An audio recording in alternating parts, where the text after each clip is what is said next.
having a landline telephone with Sprint, which used to be a good company, but then they were bought out by sharks.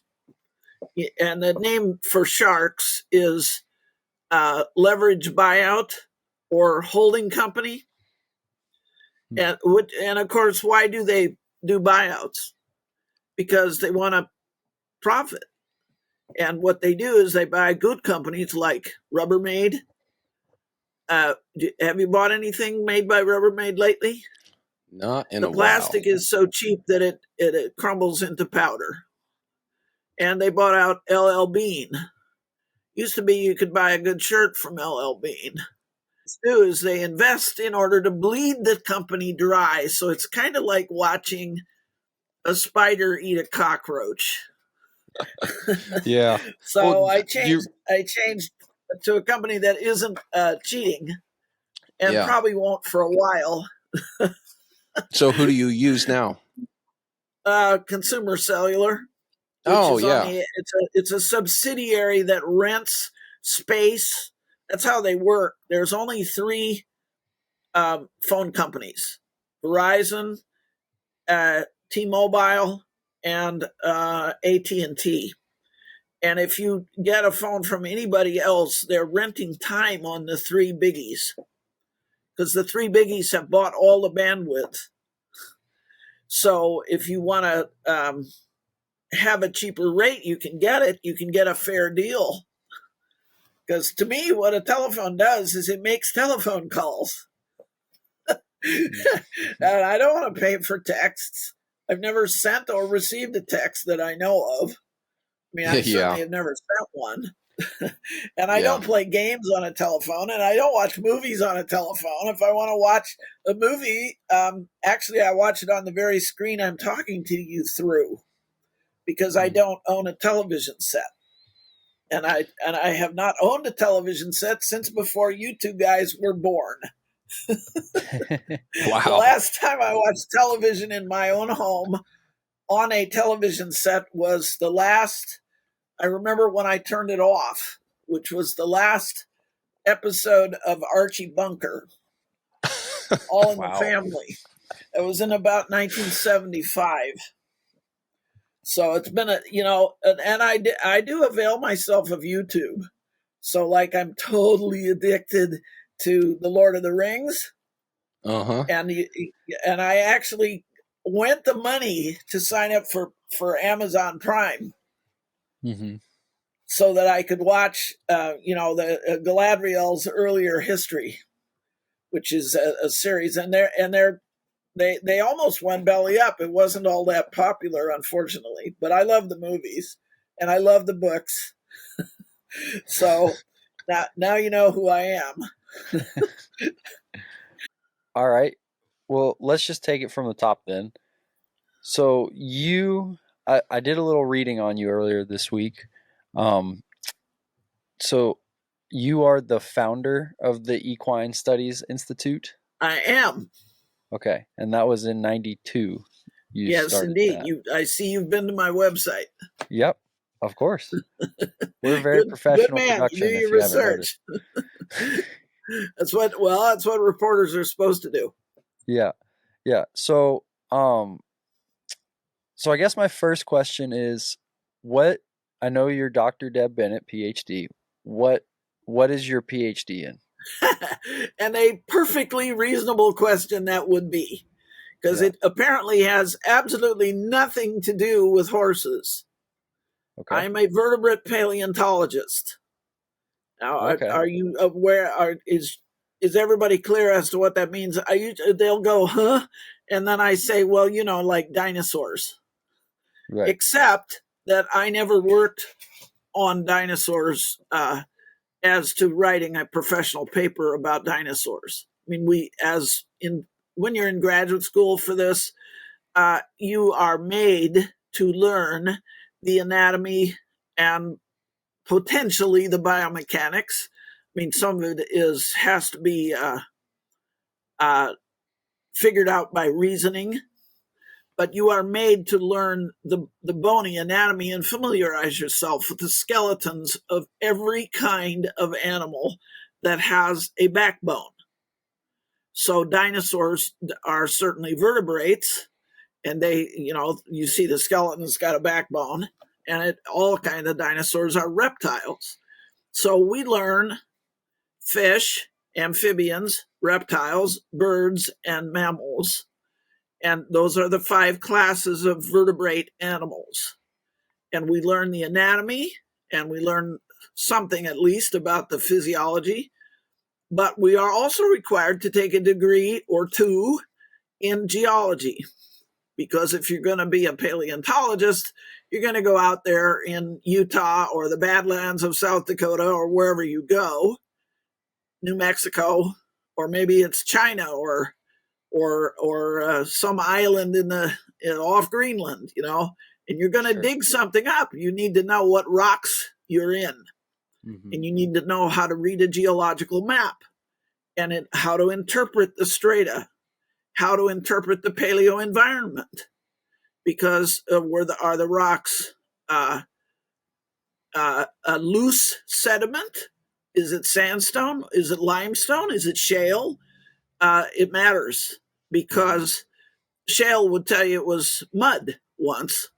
Sandstone tells you, well, it could be a dune, or it could have been the ancient beach, or maybe just a real dry place that was upland.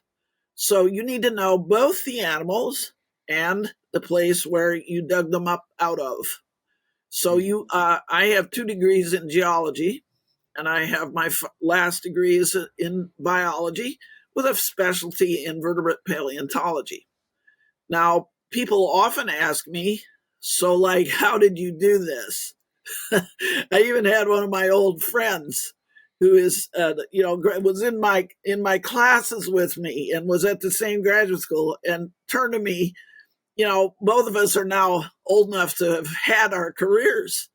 And he turned to me at dinner one night and said, I always wondered how you did that. In other words, how I became employed as someone who judges the conformation and biomechanics of living horses. And I said, John, it's the same thing. And this had never dawned on him or occurred to him. What we do as paleontologists is we get the skeleton, and what's the next thing you're going to do? You're going to want to put it together. So that's what we do. And we mount the skeleton. So now you've got the Tyrannosaurus Rex, standing there, or the sauropod dinosaur, or some other kind of animal. And what does that lead to? It leads to a curiosity as to what he might have looked like when he was alive. Because when he was alive, he wasn't just a skeleton. He had flesh on the skeleton. He had bones, but he also had muscles, tendons, and ligaments, and organs, and a gut tube, and a tongue, and eyeballs, and he was some color or other. And much of this can be directly deduced with great accuracy. The muscles, tendons, and ligaments particularly. So what we do as paleontologists is we start from the skeleton and we build up the animal as it looked like when it was alive. What we do as conformation judges in a horse show is we look at what we ought to be doing is we look at the animal standing there with his flesh on him, and we look right through the flesh and see the skeleton. It's the exact same skill set. So I simply, I lucked out, because after I graduated from the University of Kansas, I was a denizen of the Museum of Natural History there, and I am still a research associate. I'm honored that they gave me that designation as to be continuing a research associateship with them.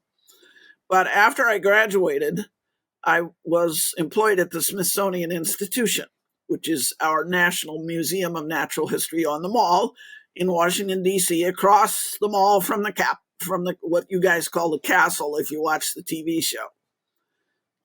Many people don't realize that the castle is only one of about 35 museum buildings that are on the mall, and they're all part of the Smithsonian.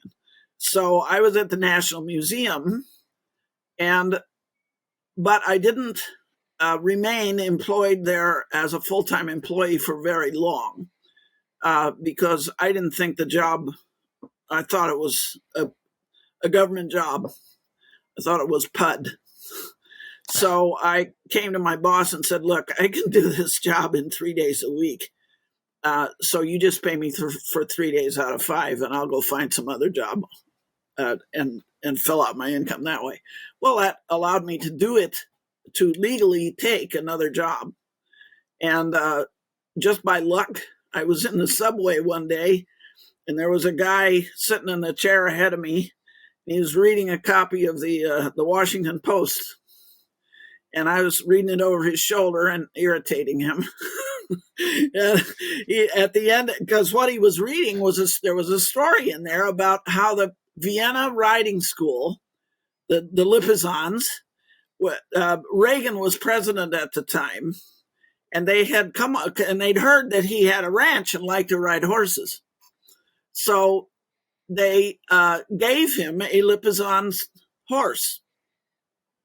And there was a report in there, and that's what I was reading over this guy's shoulder. And so he got up at his stop and sort of threw the paper at me and says, here, you want it so much you can have it. And it was a report about Secretary Bennett, who is no relation of mine, but was the Secretary of Education. Well, Bennett actually was a pretty good rider. And Reagan's busy. He's the president of the United States, so he's got other things he has to do. So he gave the horse to Bennett to take care of. And that's what this report was about. So, and Bennett had met and worked with the stallion already and was complimentary about the animal's intelligence. Hey there, On the Move listener. We appreciate you taking time out of your day to stop and listen to our podcast. Whether you're a faithful listener or a first-time listener that likes what you hear, if you want to support us, there's a couple things you can do. You can subscribe to our YouTube channel, like our videos on YouTube, on Spotify and Apple Podcasts. You can follow us and leave us reviews. Whatever medium you're listening on, if you can engage with the podcast on there by following, leaving positive reviews, and just generally helping spread the word about On the Move, it's a big help to us, and it helps us grow and bring you better episodes every week. Again, thanks for your support, and we'll see you guys. So that motivated me to write a letter to the editor of the Washington Post in which I said, well, by this we can tell that Secretary Bennett is a pretty smart guy because he can see that an animal is intelligent. Well, that letter to the editor was read by Bobby Lieberman, who worked at Equus magazine. And she was an editorial associate there. And she showed it to Dr. Matthew McKay Smith, who had founded the magazine. And they did not know that I was in Washington because they had read me in the Arabian Horse Express, which was a little teeny magazine published by a guy named Dan Hamrick out of Coffeyville, Kansas. And I had started writing for him while I was still in graduate school. And I started a series with him called How Horses Work. And it was to teach the straight story about the anatomy and biomechanics of horses to his readers. Because why did that get started? Because I was over at a girlfriend's house one day and she had Arabians and she subscribed to this magazine. I picked up a copy and it was just awful. It was full of misinformation. And it's the kind of misinformation that we still commonly see. And I'm still 35, actually 40 years later, or almost 40, I'm still writing magazine articles every month to try to help people get past these misunderstandings and bad information. So Dr. Matthew and Bobby Lieberman used to also, they had Arabs too, and they were reading me in the Arabian Horse Express. So but I put on the letter to the editor to the Washington Post, I put my, they don't give your house address, but they say, and I was living in Gaithersburg, Maryland. Well, and I didn't know this. Turns out that the offices of Equus Magazine were at that time in Gaithersburg, Maryland. They were about 4 blocks from me. So they called me and said, come on over. We'd love to meet you. And I did. And at that point, I was free to consider other things. And they said, why don't you come in here and have an office and be with us? And I did. And I am still there. That was in 1986. And I'm still there. Oh, wow. So Awesome. it's a great story. That's how I got into doing this. What Matthew wanted from me initially was the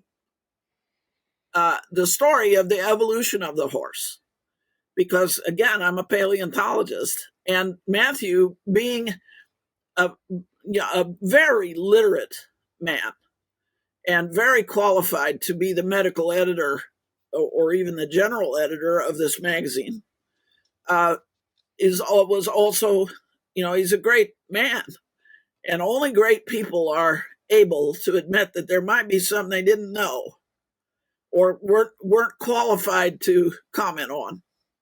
And so he said, Deb, we want you to start with, because we'd like to run a series of articles, on this, and we know that you know more about it than we do. Because that's, I started out talking about dinosaurs, and I said I never worked on dinosaurs. I worked on horses and dogs. And so I worked on horses of the Miocene epoch. And what is part of it is now considered, they've revised the stratigraphic column. So now part of that is recognized as what used to be called Pliocene, but, fairly late. That's much later than dinosaurs. And they're mammals, not reptiles. They're horses, and horses are mammals. So I started out working on putting the skeleton together, and then it didn't take very long to step into conformation judging, because it is the exact same skill set. Now, the other thing about me when we talk about conformation is I'm always working from the skeleton. The only place that I know of that traditionally hires conformation judges at actual horse shows who are qualified to do that is Peruvian Pasos. And they have a class, which they call a halter class, which is a lot of hoopla, bang, bang, just like you would see at an Arab show. Okay. But they also have something they call, in Spanish, it's called technical zoology, in which every stallion and every breeding mare is evaluated by a panel of veterinarians who are trained in anatomy. And also on that panel will also be a couple of guys who are experienced breeders. And between them, they look at every bone. They ascertain that the hoofs are of good quality. They ascertain that the animal has enough bone substance to make it likely that it will be sound throughout a working lifetime of over 15 years. And they take their time. It may very well take 2 days, 3 days for them to be satisfied that they have seen everything about that horse that needed to be seen before they give him a rating, first, second, third, or whatever. Whereas, you've been to halter class lately? How long does the judge take at a quarter horse show or at an Arab show? You're lucky if you get a look that's around 15 seconds. Okay, is that fair to the breeder? What has that breeder spent to get that animal to that show? What has he spent? A lot. And I think that's grossly unfair to the breeders, and also detrimental to the future of the horse species as a species, and also too, whatever, if you want to consider it from an economic point of view, we need to breed good horses, and we need a lot more sensible way to figure out when they are good than what we commonly see. So I'm not a big fan of horse shows as far as the American way of doing it. Now the Germans picked up on performance testing, and they also do a pretty good job. The Europeans that breed warm bloods take more care than we commonly see with American breeds and at American type horse shows. So, but to answer your question, that's how I got into doing this. And that's why a Vert Paleo degree is a great thing if you wanted to work with any aspect of any animal that had to do with biomechanical functioning or the skeleton, because by golly, you're going to be learning it. When they teach that degree to you, and you earn that degree, you have looked at a few skeletons. Wow, I guess so. Okay, great. So that was very informative. And I mean, I don't know about Ben, but I had kind of, I had heard your name pretty much any time like horse biomechanics had come up. That's kind of how I knew of you. And I didn't know of the whole Equine Studies Institute and basically your whole project or business or whatever you'd like to call it. But I did know that basically in the circles I've run in, they're like, oh, if you want to learn more about horse biomechanics, you need to read things by Deb Bennett. So that background, we try to make them accessible. Yeah, sure, Ben. Well, some of this is fairly technical stuff, Yeah.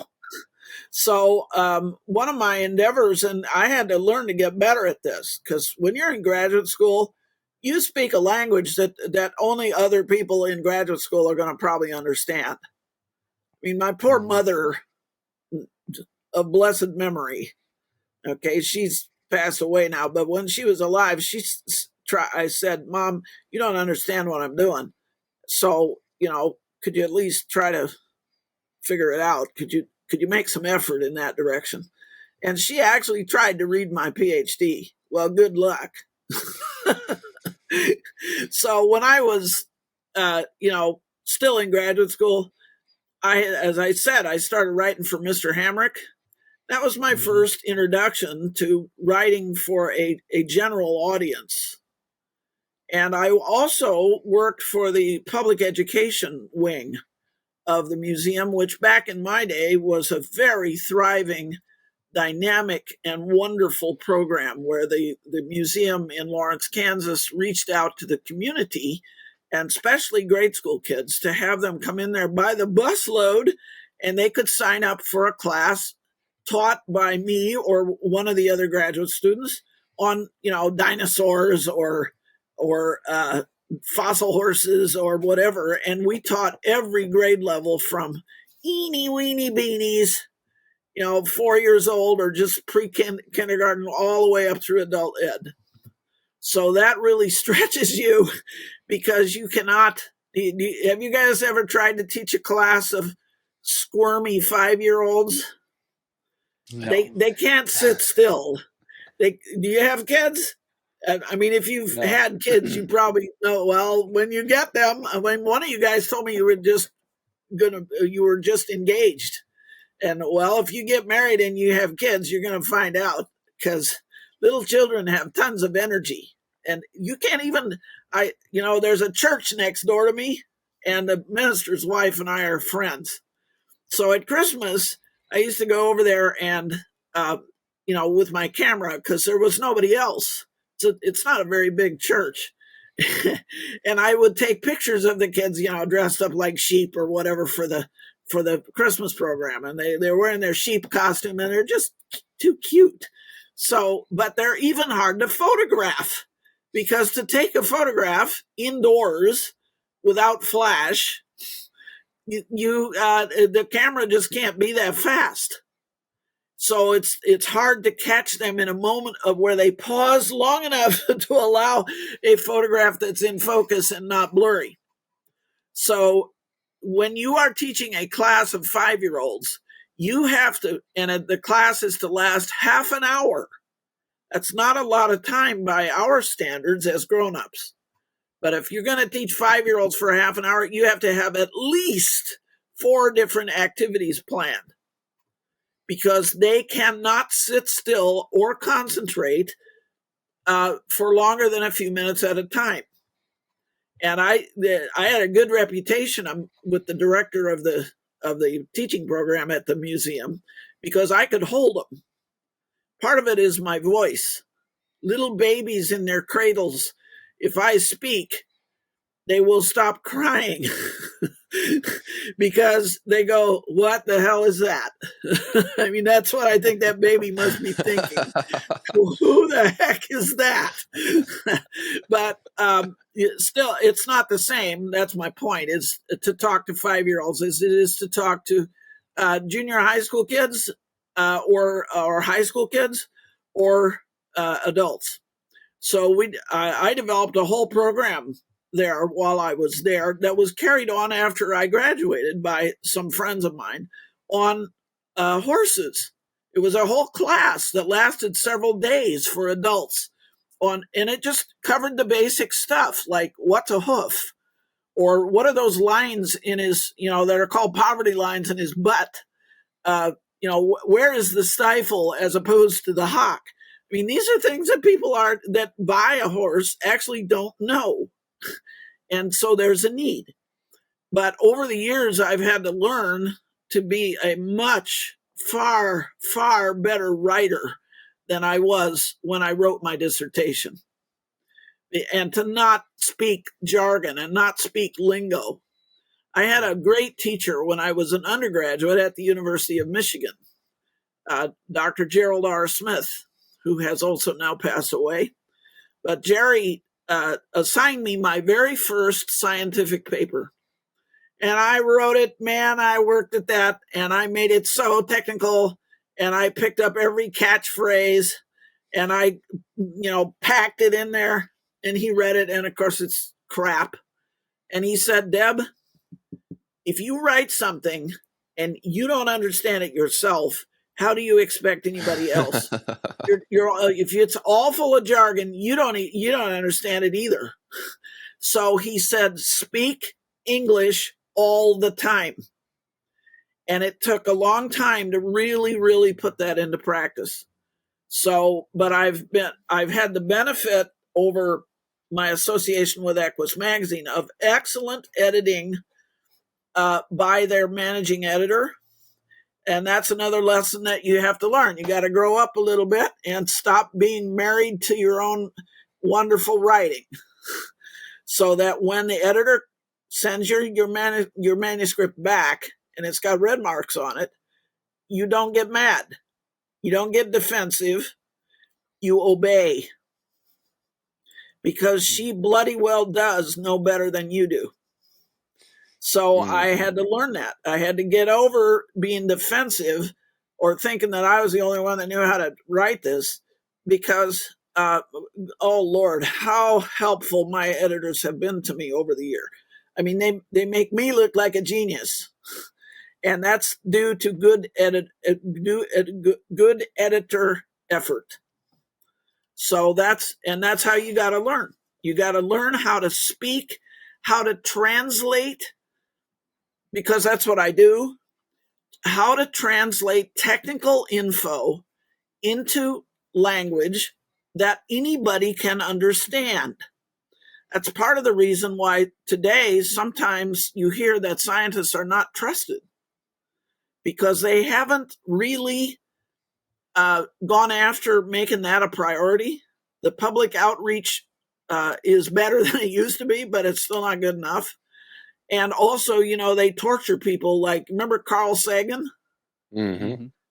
Okay, billions and billions of stars. Remember him? Well, Carl Sagan was actually on the faculty at a prestigious Eastern university.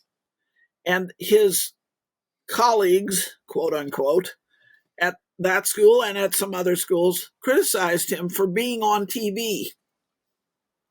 And of course, what's the real reason they criticized him? They're jealous. Because they are jealous because they don't have the teaching ability that Sagan had. And they don't have the charisma. You have to have a certain amount of, chutzpah or elan before a TV producer is going to be interested in putting you in front of a camera. Mm-hmm. So you have to, you have to be alive while you're living. And Sagan had that ability to present it in a professional way and yet in an entertaining way that kept the viewer interested, and so they don't tune away. And everybody watched, Sagan's program on TV, but he was tortured by other people that were on faculty at schools who were not of his level of ability. And he's not the only example of that I could cite. So, which is very unfortunate because, boy, who is it that pays the salaries of people employed at schools? Taxpayers, voters. Mm-hmm. And if you cannot connect, absolutely. And if you cannot connect with them and you cannot justify what you're doing in their eyes, why would they vote to fund your school? Mm-hmm. So, right, exactly. So I can tell you that the greatest help that ever happened to museum studies generally and to vertebrate paleontology in particular, bone experts, zooarchaeologists is another sort of subcategory of that skill set. And I do that too. Because zooarchaeology is just the same skill set applied to archaeological specimens as opposed to the older paleontological ones. But the greatest single help we ever got was CSI. Before CSI came on the TV, I always had to explain, sometimes to very critical, citizens, people who vote and pay taxes. What are you doing? Which implied, how are you wasting my money?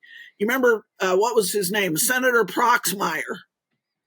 Senator Proxmire was making a lot of political hay out of accusing scientists of wasting money.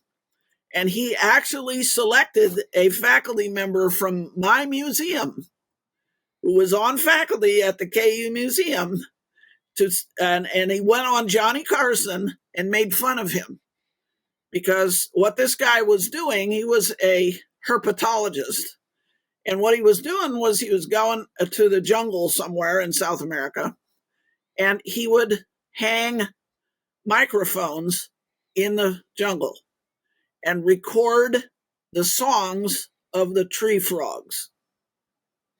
That is a brilliant idea and a far more efficient use of money. Why? Because the tree frogs are hard to find. And they're only out at night, and you can't see them. And you have to hike through the bloody jungle in order to get them. And you may get bitten by a bad mosquito while you're doing it and then charge the government for your hospital care.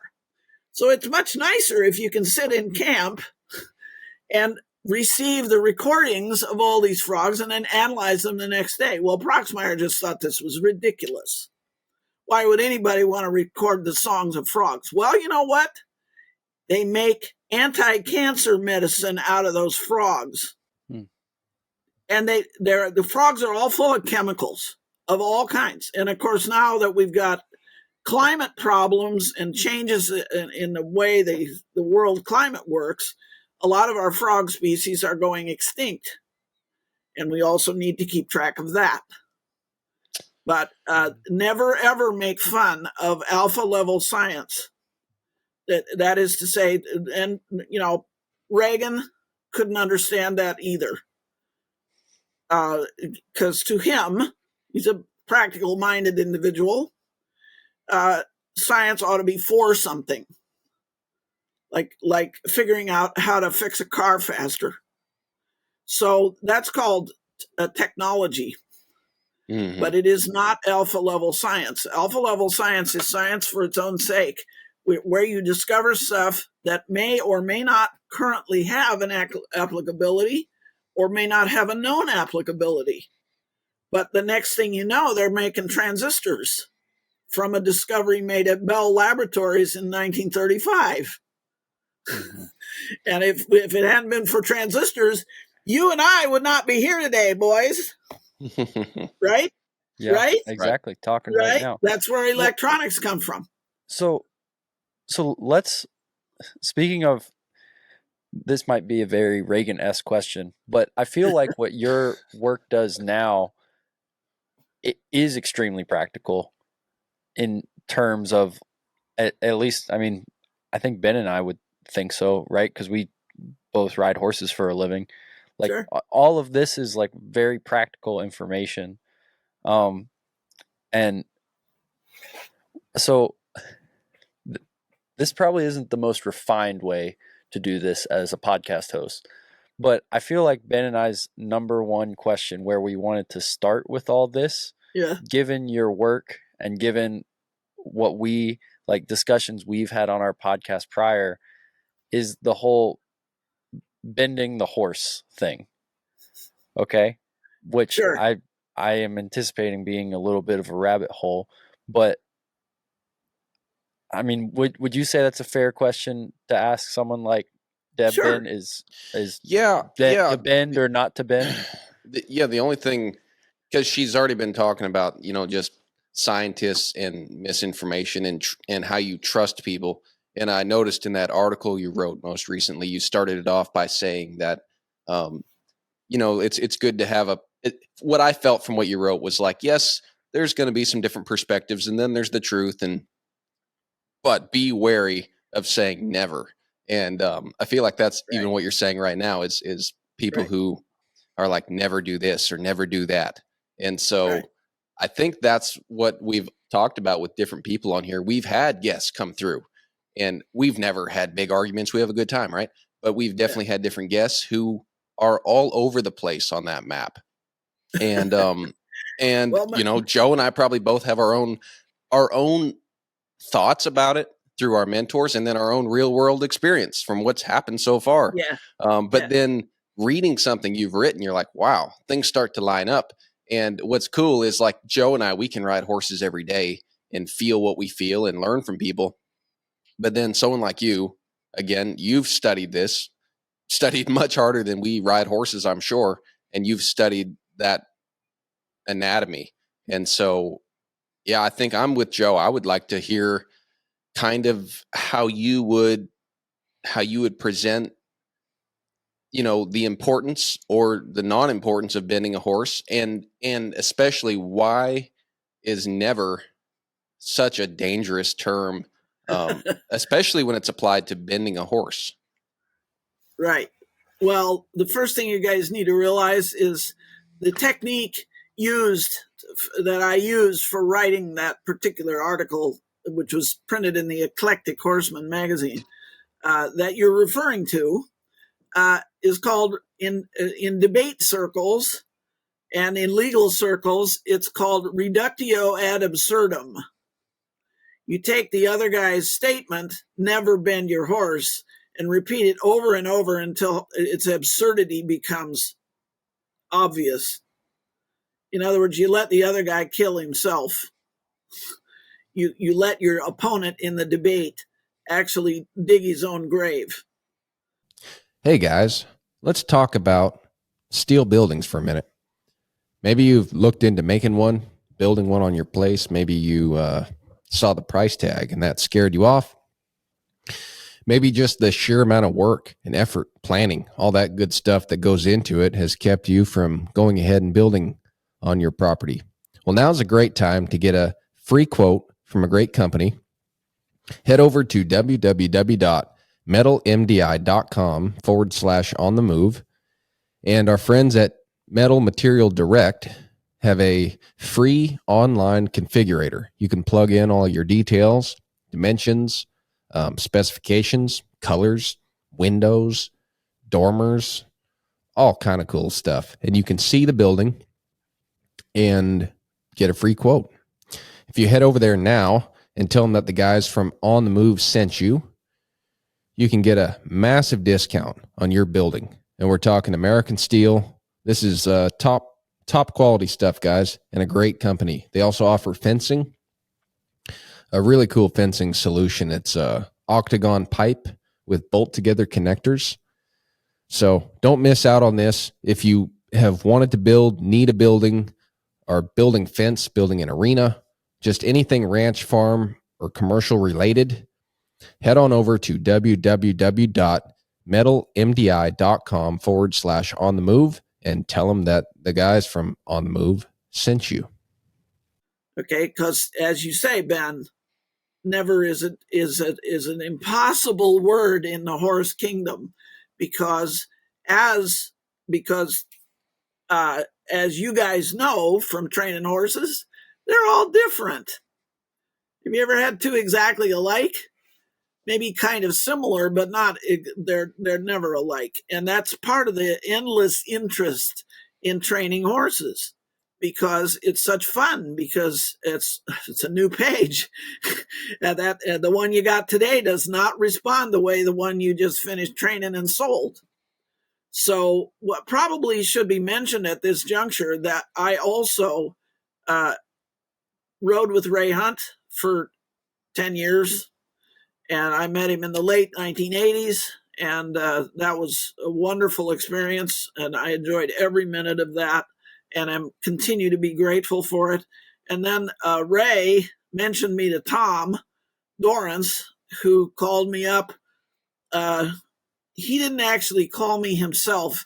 He had a guest in his house that he knew me, and that was a gal who had carted her horse all the way from Virginia to California to get help directly from Tom. And she called me up. That was Jan Lightshoe.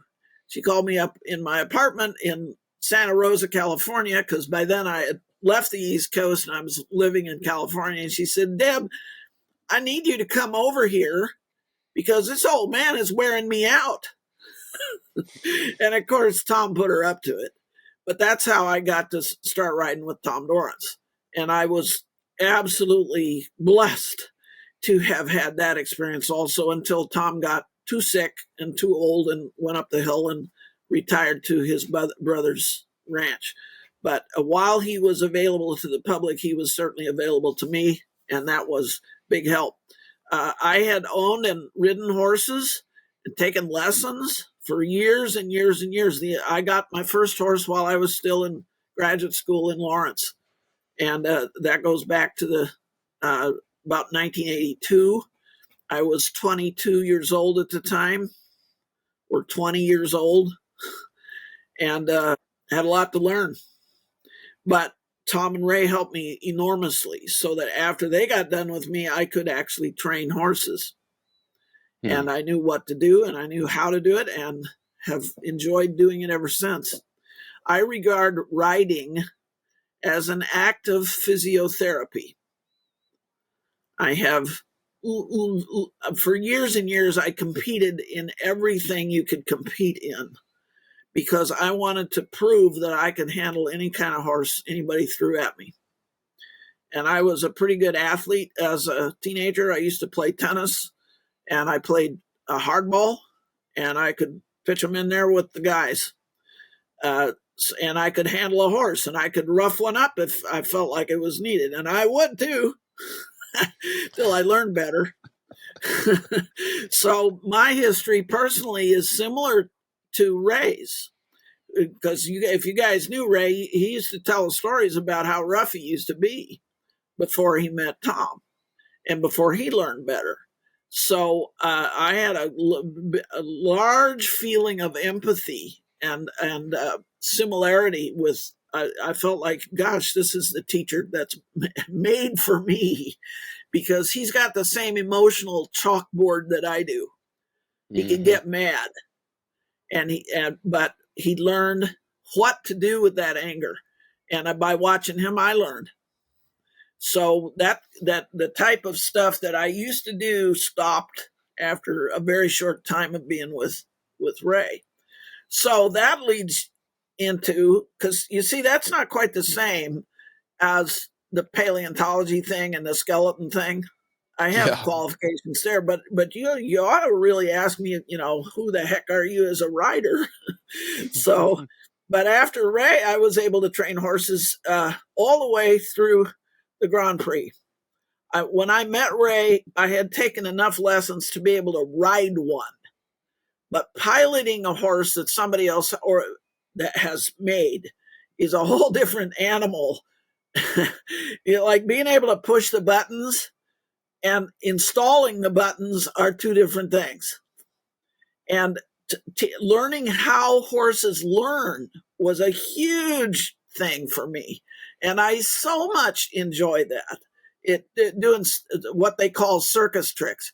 There's no such thing as a trick. Either that or they're all tricks. If you read, I'll tell you a guy you need to pay attention to and give more credit to is Chuck Grant, who is an American Army officer and learned, he also went through the dressage thing as I did also. And then he met Arthur Kanyat, who was a Hungarian circus performer. And circus has a bad name, and if we get into that, I'll tell you why. But there is no reason on earth why any circus trainer who is a good trainer should ever be looked down upon simply because he is employed at the circus. Mm-hmm. That started from some stuff that has to do with World War II, and I won't get into that, but it's real, and it's a prejudice, and it's like all prejudices, it's stupid because it cuts you off from the very thing you might have needed. So Kanyat showed Chuck Grant how to teach a horse. And Chuck Grant says, quote, "That was my great leap forward into the high school." What does he mean? He means a great leap forward from competitive dressage or German-style dressage into real horse training. The real McCoy, where you're connecting with their mind and their spirit and not just putting them through maneuvers physically. So I go back to my initial statement. I regard riding as an act of physiotherapy. This is where the skeleton and biomechanics stuff becomes welded to the experience as a horse trainer. Because now I'm throwing a leg over a horse, not in order to take it out of him, but to put it into him, to put it back into him. Okay? So to help him to get over the stiffnesses and to get over the tendency to move out of balance that some other person has taught him. Some guy or gal who had that horse before I ever met him has usually already taught that horse to move wrong. And that results in a series or a cascade of physical compensations. The horse wants to help you, as Tom must have said 5,000 times. And Ray used to say, if you get it right with him, he'll start coming from the other side to help you out. Yes. And that means he will even ignore his own needs. He will endure a modicum or even a considerable amount of discomfort or unbalance because he wants to help you. And he'll try as hard as he can to do what you're telling him to do, even if what you're telling him to do is the wrong thing, because you have wrong ideas as to how horses move or why they move or what motivates them, or how they can affect movement. So most people, as you've already noticed, don't know that much anatomy. They're not familiar with the skeleton. And that's one of the big drives in my writing, is to help them. Because I don't know of any books, not one. And if I turn this computer around so you can see the other wall of my office, it's entirely books, right? And I probably own 30 different equine anatomies because I gotta have the stuff at my fingertips, And also I want to know what the other guy knows. I want to know, whatever is in Pasquini's anatomy book is not exactly the same as what is in Goody's or Ashdown and Dunn or Sisson and Grossman. These are famous, excellent. All of them are excellent, but they each take a little bit different perspective. Their technique for reproducing the anatomy, in other words, what type of drawings do they use, are different. Ashdown and Dunn is half photographs on pickled specimens that have been very meticulously prepared so that the photograph will look like it's supposed to look. Mm-hmm. And Pasquini's is a very inexpensive book that's all black and white sketch. Goody's is also relatively inexpensive, but it's ink pen line. And inevitably, I'm also a scientific illustrator. That's how I could afford to go to school. I had to earn my way through, of course. And I had to earn my horse, and I had to earn to feed the horse and vet it and all the rest of it. So you have to have a skilled, we criticize Reagan for being interested in technology, and yet you got to have it in order to eat sometimes. You got to pay the piper. Yeah, that's right. You got to pay him every month too. So, yeah. But I've drawn since I was 4 years old, since I was old enough to hold a pencil. And so I became a scientific illustrator. That's a skill that is needed in the museums, and I still use it every single day. Wow. And all my books, all my articles, except for the stock photos that they may use as a big splashy opener in Equus magazine, but 99% of anything you've ever seen in one of my articles was drawn or painted by me. And that's kind of handy because I don't have to explain what I want to another person. I don't have, I don't have to tell the other artist I just do it myself. Mm-hmm. So here's the point. They don't know the anatomy. I'm trying to help them learn it, but hey, and I don't blame them for not knowing it. This is a specialty. So of course you go to a specialist, and I'm the specialist. So can you bend your horse? What bends when you bend? So I'm going to now ask you guys, and we'll have a little class here on learning how to bend. What bends if you bend a horse? If a horse bends its neck in any direction, like to put its head down to eat grass, it has to bend its neck up and down or down. If it looks off to its right or it bites a fly off its hip, it's got to bend its neck around there to do that. So when it bends, what's bending? All right. Yeah, no, not the skeleton, or I should say rather what aspect of the skeleton? Are the bones bending like rubber? Well, no, they're rotating at the joints. Yes. Right? I mean, along the spine and along the neck and the skull. Right. Yes. What bends when they bend is they bend at joints. And every joint, you guys own a car? Yes. You ever work on a car? Yes. My daddy taught me to work on cars to a certain amount and lawnmowers. I think you've got us a little intimidated. We don't want to expose our ignorance that quickly here. So just be easy on us. We're like church mice. Yeah, all right. Well, if you crawl under your car, there is a drive shaft. And in an older version of a car, in the middle of the drive shaft, there's some kind of a U-joint. Uh-huh. And yeah. And what does U in U-joint stand for? It stands for universal. And what does that mean? It means that it's a ball joint that can swivel in any direction at all. Okay, so fact one, there are no U-joints in a horse's body.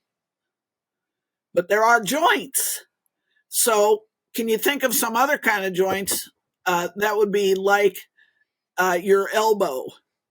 When you bend your elbow, what is that joint functioning like in terms of things that are manufactured by mankind? Like a hinge? Yep. So, and how do you know that? See, this is where that paleontology things come in. So you find the Tyrannosaurus Rex's elbow, and you find a horse's elbow.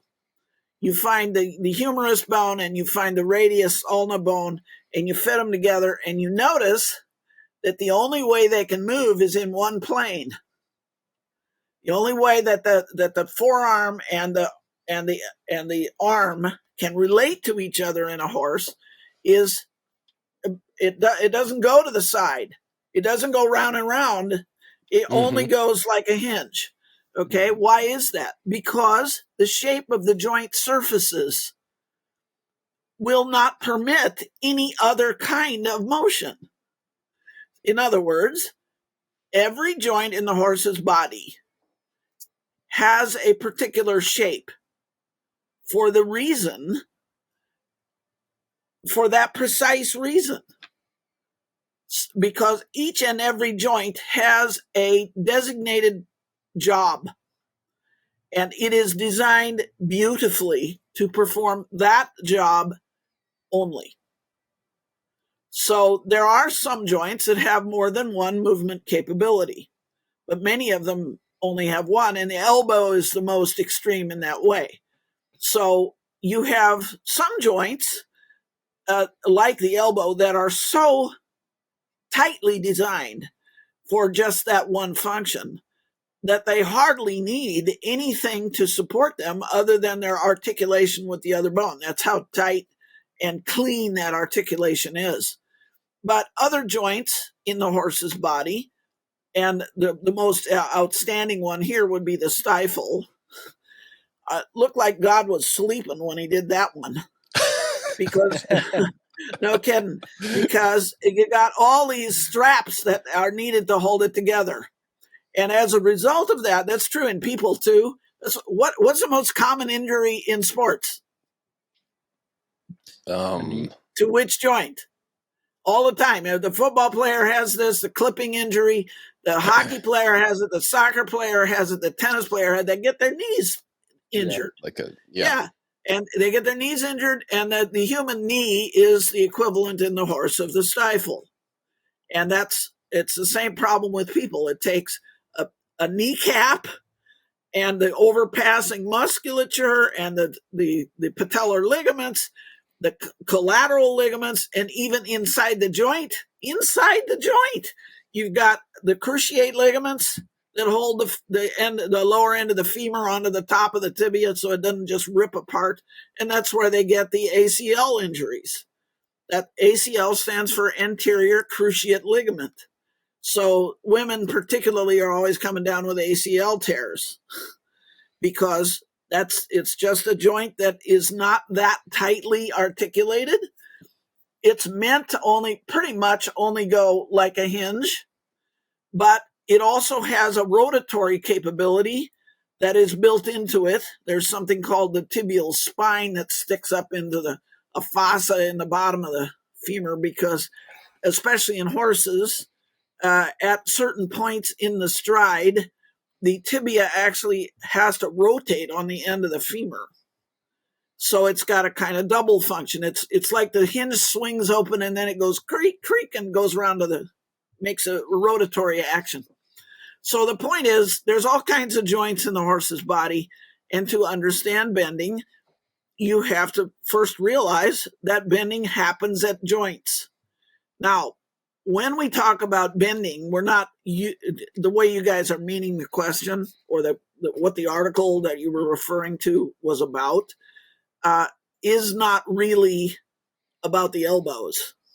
Mm-hmm. It's not about the pastern joints. It's not about the stifle. It's about what?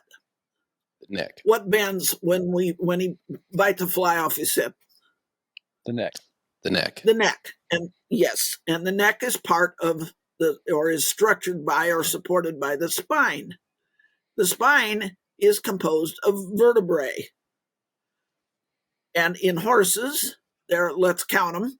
There are 7 neck vertebrae in a normal horse, and I've actually never seen anyone that didn't have 7. They never have 8, and they never have 6. Behind that is 18 thoracics, each one of which has a pair of ribs coming off it. And that's how you know it's thoracic, because they have ribs. That forms the chest cavity of the horse. behind that, in most horses, you have 6 lumbars, which form the loin area of the horse, which is that part of the spine that is behind the cantle and ahead of the hips. And then over the hips, you have the croup, which is formed by 5 vertebrae that are fused together from before birth into a solid rod. Still, you can see the 5 vertebrae, but they're all mushed together. They're welded together.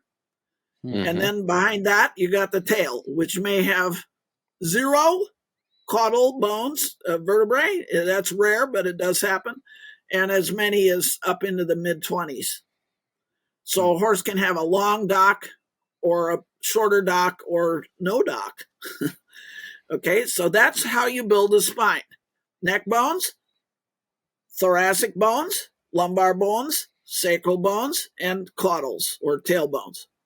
That's what bends when we talk about bending. Now, in the neck, you have, what joints do you have? Because we have to list those because that's what bends. We already learned that. So the head can bend on the end of the neck. That's the first neck joint. The second neck bone has a certain movement capability against the first, and the second with the third, and the third with the fourth, and the fourth with the fifth, and all the way down until you get to the bottom of the neck. Within that number of joints, the joint between the skull and the atlas is totally different in shape and therefore in movement capability from that between the atlas and axis, which are the first 2 neck bones. Mm-hmm. And that joint is utterly different from that between the back end of the second neck bone and the third. Okay, then the third, the fourth, and the fifth are kind of similar. We'll call it a group. And the fifth and sixth are in that group too. But where the 6th joins onto the 7th, again, you have different. Okay, so the neck has not less than 4 different types of joints in it. So when you say this horse can bend, now you got to say where? Where in the neck does he bend? Is it a kind of corporate bend that's kind of averaged over all the bones, or is it something specific? So an example of something specific is if you pay any attention to saddlebred horses, and I happen to love saddlebreds. I don't like the way they're shown or presented, but I love them as animals. It just is no other horse that is as smart or as loyal or hardworking. And I have a pretty good amount of experience with saddlebreds. So I speak from some understanding there. But it ain't uncommon in saddlebreds to, like, if you walk up to one out that's relaxing in a pasture and you come up to him with your camera and he's not afraid of you. So you walk up and you raise your camera up to your eyes to where you're going to take his picture. Well, he's going to stand there. You know, he's 90 degrees to you. He's facing off to your left. And he'll look at you like, well, what are you doing? What is it you want? What is this? And he will turn his head 90 degrees on the end of his neck without bending his neck. And I very rarely I've never seen that in a quarter horse. Mm-hmm. And that's nothing against quarter horses. They just aren't quite built the same. You occasionally will see it in an Arab or a warm blood or a thoroughbred. Or even a standard bred, because those breeds are more related. And the quarter horse kind of in another direction there. But that's a good example of a particular capability that depends on the flexibility at only the joint between the head and the neck. The first neck joint in saddlebred horses is very free. And not in every saddlebred horse, but in a lot of them. And it's more free than others. Well, why is that? Because the back end of their skull is formed a little bit differently. That gives room for that type of mobility. And you will have to have looked at quite a few skeletons before you notice that. And you need to have a collection of skeletons of known breed. And I'll tell you what, that is not easy to gather, because most museums do not label their, they have a horse skeleton. They don't know what breed it was. It was collected in 1905, and nobody bothered to write down what the breed was. But we're lucky because we do have some skeletons of actual individuals whose name we know, like Black Hawk, who was an extremely important Morgan progenitor who lived in the late 19th century, and his skeleton is at the University of Connecticut. The skeleton of Lexington, whose name appears in the pedigrees of, even today, of 75% of living American thoroughbreds, is on exhibit. His actual skeleton of that actual horse is on exhibit at the Kentucky Horse Park, for example. So we do have some where we can actually relate their name, their performance record, their breeding to their actual skeleton. All right, so that's an example of a particular movement kind of ability that you might see. But when the horse goes around there to bite a fly off his hip, most of the motion is happening not at that joint. It's happening at the third, fourth, fifth, sixth, and seventh joints. So from the base of the neck. Now, why didn't I say it involved the second? Because the formation of the second neck joint, which is to say the one between the atlas and the axis, is totally incapable of lateral bending. It's also almost totally incapable of bending in the up-down direction. The only movement for which that joint is designed is rotation. So the C2 has a prong on the front of it, okay, that fits into the back of C1. And C1 is coupled to the skull by two knobs that fit into two cups. And what that means is the horse, if he goes like no, that motion is created at one joint, the second. But he cannot, sometimes there's even a very famous book that was edited by Jackie Kennedy. And it's written by a guy who's now passed away. His name is Bertalan Denemethee. And it's called the Denemethee Method. Now, Denemethee was the coach of the United States Olympic equestrian jumping team.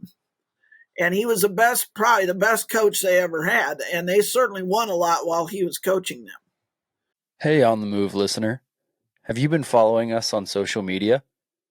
Have you been watching the video format of the podcasts? If so, you've probably noticed by now that we have On the Move merch. I'm wearing one of our hats right now. The first order of hats we did flew off the shelves, and we've only got a handful left in each style. But we're doing another order, and if you want to pre-order your On the Move hat today, go to www.onthemovepodcast.com. There you'll find our Shopify store with hats, mugs, stickers, and other merch.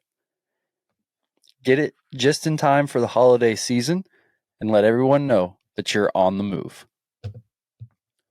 So by that measure, at least.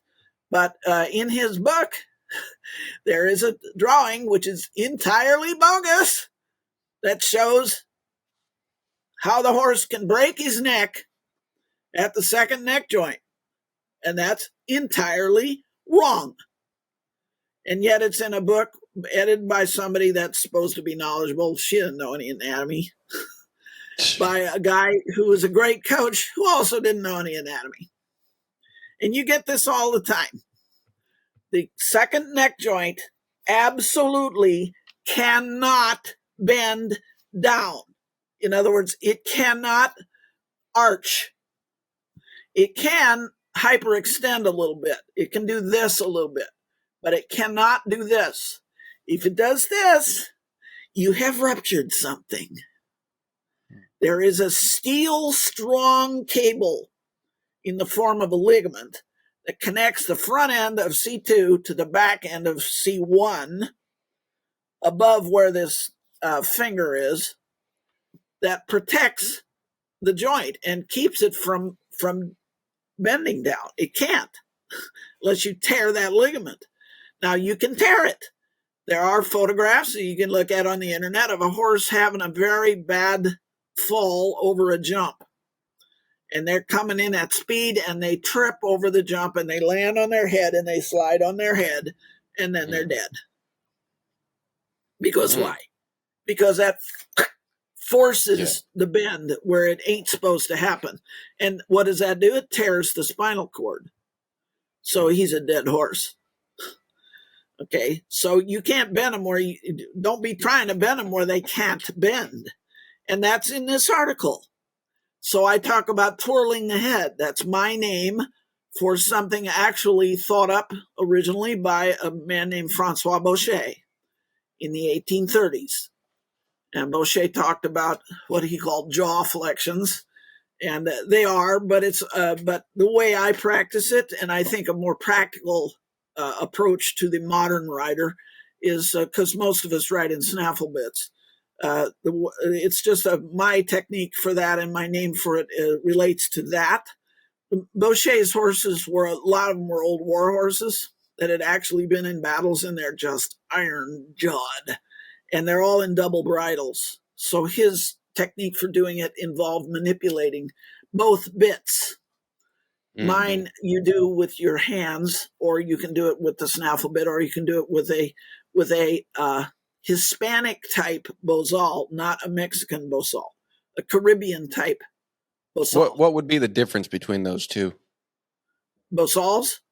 Yeah, between the Hispanic and the Mexican or whatever. Right. Well, I should say Caribbean.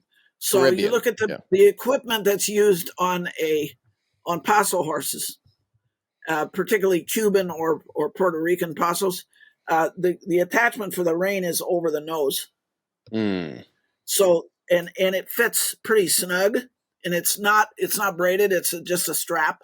So you use the rein, and it directly causes the horse to tuck his jowl under his throat. One jowl, not both. One jowl. So you're taking the head and you're doing this with it. This. Okay, and again, that is explained. I have published that in the Eclectic Horseman several times. But tuck the jowl under the throat is the way Ray used to put it. He's talking about the exact same thing. And I need to tell you guys this story. Ray didn't know any anatomy either, because he didn't go past the 4th grade. And it didn't bother me. He was communicating with me just fine. But one time I was down in 29 Palms and I was attending a clinic. I was riding a horse I borrowed off of somebody else. Very kind of them to loan me their horse. And we come to lunchtime. Well, Caroline wasn't there, his wife. She had already left.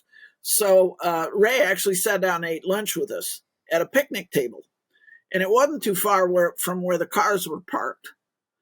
And I happened to have a skeleton in my trunk, which, like, people think I'm nuts. And so fine, I'm nuts. But I had a horse skeleton in the trunk of my car. And that was just by chance, because I'd come off of doing, teaching a clinic of my own not too many days before, and I hadn't unloaded the trunk. So somebody sitting there eating lunch with us asked me about twirling the head. And I said, well, heck, I'll go get the skull and the first 2 neck bones and I'll show you. So I went over to the car and I got him out and I brought him to the table. Well, Ray Hunt's sitting right across the picnic table from me, and he's interested. You better believe it, because Ray's a very good student. Anything that was going down as a good thing, he was ready to have access to that. So I showed him how to articulate the skull with the first neck bone. And I had the student, the other student, hold the skull, and I held the neck bone. I said, okay, now turn the skull. And they could watch how the condyles of the skull swivel from side to side in the cups of the first neck bone. And Ray watched this, and he knew exactly what it was because it had enormous meaning to him. And why? Because he had already lived it. He had been living this. He knew what the feel was, but he didn't have any picture to go with it, and now he had the picture. And that was a great pleasure to me to be able to show my teacher this. So, I mean, he saw that, and when it moved, his eyebrows went up so far, I thought he was going to knock his hat off with his eyebrows. I mean, no kidding. This was really, and he thanked me profusely. And I let him also manipulate it, but he didn't hardly need to. He knew exactly what he was going to feel. So, yeah, you can learn this stuff without knowing any anatomy if you've got the talent, and Ray certainly had that, and if you've got years of experience. But I think learning a little anatomy might shorten it up for you. Yeah. To where you could come into an expertise sooner and better and with more mental clarity, more of a picture in your mind of what the heck you were trying to get done if you did know something about this. So I say reductio ad absurdum. Of course horses bend. Every joint in their back, except the ones that can't bend, bends. Now, we could probably list the ones that can't bend. We've already said C1, C2 cannot bend sideways. It does not participate when he goes to bite a fly off, and it can't arch or very much hyperextend, sag. But all the other neck bones can. When you get to the withers function as the stable basis for the shoulder blade. And although in a skeleton, if that's all you had was a mounted skeleton or a box of loose bones, it would not be obvious, because this actually depends not on the design of the joint surfaces themselves, but on the ligamentous coating, which is extremely heavy over the withers area. So to learn about that, you have to dissect some horses. And I teach a carcass dissection, and I have taught it for years. I'm going to be in Canada this coming year. Sign-ups are open for Dr. Deb Bennett's anatomy dissection class. I'd love it if people go look that up. There will be an ad in the Eclectic Horseman in the next issue to tell you where to go do that. I don't know what the phone number is, but sure, you have to look at some dead horses. You have to look at their bodies. And you have to know what you're looking at. And I teach this largely for people that do massage therapy for horses, but also to anybody. Trainers, I'd love to see more trainers in that class. You guys might be getting along faster if you would show up. You might. So, because it's about how horses move. There is no other reason for a horse trainer to learn anatomy. That's why you would learn it. So when they go bite a fly off their hip, their neck's bending. Their withers are not. In very highly schooled horses, and not all of them, there will be a certain loosening because there are also muscles that overpass, that pass down both sides of the back, and those are called perivertebral muscles. If the horse is in the habit of clamping those up, which many horses are, you're not going to get any movement out of the withers. But if after a period of physiotherapeutic riding, in other words, riding to help him get to be a better horse, a better ride, instead of just to perform, that he can let go of a lot of that clamping up, and then you may get more flexibility. But the withers section is meant to be pretty stable so that the shoulder blades, which are, how long is the shoulder blade on a horse? It's pretty long, has a stable platform against which to work. Now, if you go farther down under your saddle, those bones are completely able to bend laterally and up and down. So a horse can hump his back. He can hollow his back. He can bend to the right. He can bend to the left. How about the lumbars? The lumbars have wings on them, like airplanes that are parked way too close together. So especially the last three. And those wings are actually abutting in the last three lumbars. And in other words, the last three joints. So L4, L5, L6, and the abutment between L6 and the sacrum are so close together, or actually are touching, that they actually form joint surfaces that are called intertransverse joints, because the wings are called transverse process. Pretty much able to bend laterally, similar to thoracics, but the last three cannot bend sideways much or at all. And the sacrum can't bend in any direction because remember, it's fused together into a solid rod. Okay. So what does this mean? It means that when a horse bends laterally, and the book says, the dressage book says, that you should, quote unquote, bend your horse evenly from pole to tail. He can't. He's not possible, amigo. In fact, a horse cannot bend from approximately L3 all the way back to the root of the tail. He cannot bend sideways, laterally, in that interval.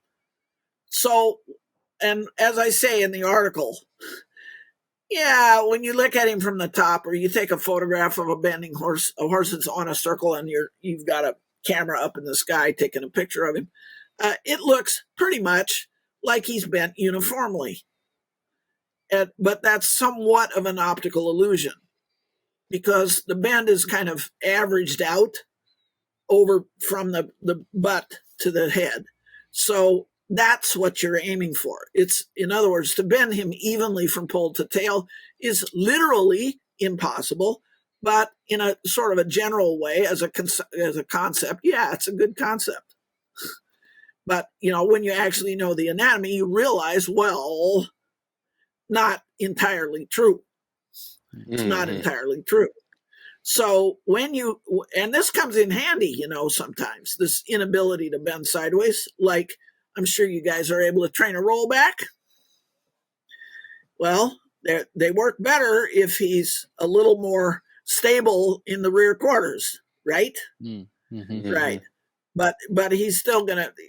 Should you ask the horse to bend around cones or around barrels or perform arena figures? Absolutely. That's what physiotherapeutic riding is based on. Now, there's another question that's built into this. That's an assumption we've been carrying, and I've allowed that to happen while I'm talking to you. But now I've got to bring it up. What did you mean by bend, Kimasabi? Do you mean to make the horse supple, or do you mean to make him limber? And this is where the problem comes. This is where the controversy comes. Because I have to assume that somebody who is saying never bend your horse, really what they meant to say is never limber him. And that's absolutely right. Limbering happens when you tie their head back to the stirrup, or tie it back to the pommel or to the cantle, and then tie him up and leave him for 3 hours. You know what he's doing to himself during that time? He's tearing every muscle cell that is in the line of that pull. And and he tears them one at a time. So you never get, unless you're really, really a brute, and jerk the head around, you're not going to tear as so many muscle cells at any one time that you get redness, swelling, heat, or pain. You're not going to know you tore anything. But you keep doing this. This is how the circus performer that's called a contortionist practices. They overstretch just enough so that they've torn a few cells, but nothing that's going to raise enough heat to really show up on a scan. And they do this until because what happens is when those cells heal, they do not heal, they die, and they become scar tissue. But it's like little teeny bits of scar tissue evenly distributed throughout the three-dimensionality of that muscle. And there are millions of cells in any muscle. So you are destroying a percentage of the cells in the name of making the joint hypermobile. But you don't want hypermobility. If some is good, more is not better. You only need, a horse needs to be able to perform at the very top echelon of whatever, jumpers or reining horses or dressage horses or what have you. At the very top echelon, he needs to be able to perform a volte, which is a circle of perfectly even bend executed on a 6 to 8 meter diameter. And that would be for a 15 to 16 hand horse. I mean, it's much easier, obviously, for a Shetland pony to do a 6 meter circle than for a great big 19 hand draft horse, right? Mm-hmm. But for your average size riding horse, 6 to 8 meters is pretty damn tight. And if he can perform that smoothly, and the test of that is at X, where you're going to make a figure 8 composed of 2 perfectly round circles conjoined at exactly 1 point. That is a figure 8. A figure 8 does not look like the numeral 8. That's not a figure 8. 2 perfectly round circles so that they don't look like eggs where the circle gets sucked off in the direction of the last place the horse had dinner. Right? You know about those kind of circles? Or circles that look like Ds. You know why they look like Ds? If they look like Ds, this is a dressage student problem that they face early on. My circle looks like a D and my teacher keeps yelling at me for this. Why does the circle become a D? Because for X number of steps, the horse has stiffened his spine by clamping the perivertebral muscles. So ipso facto, any horse that can perform a perfectly round circle of 15 meters diameter or less and can then repeat that circle going the opposite direction in the same way, perfectly round and the exact same size, is supple. That's all you needed to do. You don't need to tie their head back to make this quicker, easier. It's terrible for him to be tied into any position. As anybody that was with Ray or Tom or nowadays Buck or Harry or Josh or Joe Walter or any of the other of our best people, they'll all tell you, you're not going to tie him up, you're not going to tie him back. You need to learn how to use your hands and your body. And you need to learn how bits work and how to use a bit and which bit to select for the physiotherapeutic, not the competitive needs of that animal. And when you learn that, you're gonna come out a horseman. You're gonna be able to train horses because you're gonna get tuned into, like, what is this horse's needs? What does this horse need? So there are times in teaching certain maneuvers when you want less bend. And, you know, in the dressage community, there are people who tell you that to perform a leg yield, the horse should not bend at all, should be, completely straight. Others bend them a fair amount. I'm among those, but I understand what the people who are saying keep the horse straighter are, why they're saying that. And sometimes that actually helps the horse to get started. But never say never. Some need more bend for some things. Some needs less bend for some things. You have to let him kind of tell you what he needs. But every day you ride that horse, you are working on suppling him because that helps all your transitions. Lateral suppling facilitates rounding up the back, which is how you get the horse collected.